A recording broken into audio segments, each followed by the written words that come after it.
And throwing it back to you, what are some ways that you like try to like stay present to that task oriented mentality when it comes to engaging with, these other cultures? Because it seems to be important that with these other cultures that you actually really are there not for an agenda, Right. they're not Right. an agenda item, but they Right. really are an important part of your life. Right. So how do you kind of balance that space, Right. and how might that actually transfer to others who are involved in the enterprise? Okay, so one of the things, again, you said several things that, my mind triggered, and I probably only remember a couple of them now, but it's good. It was good. So, so, so I want to go back to this dialogue that we had the other night because it was, again, it was a diverse group of people, and some very frank questions were just asked about, how we're doing, what we're doing, how we're doing what we're doing, and and so the space was created for not just to talk about racial things, but just whatever. And so some of the things weren't directly racial or cultural related. They're just how we are doing things, and is it effective, and that sort of thing.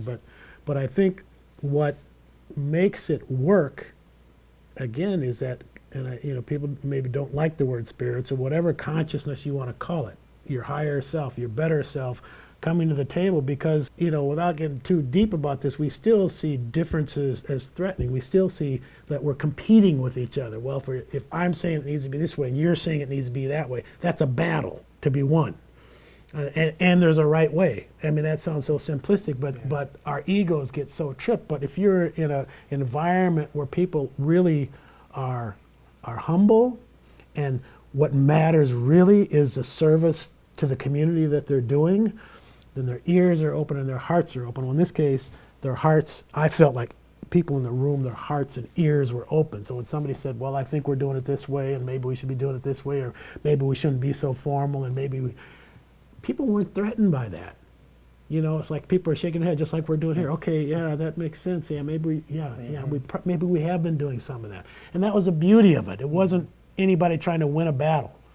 And so for me, a move that we've got to take, a move that we've got to make now, that I think, right, and this is something that my business partners and I are looking at.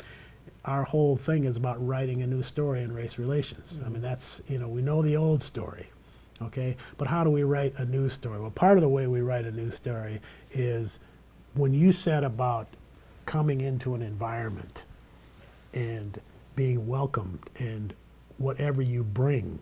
I think one of the things that my generation and your generation can do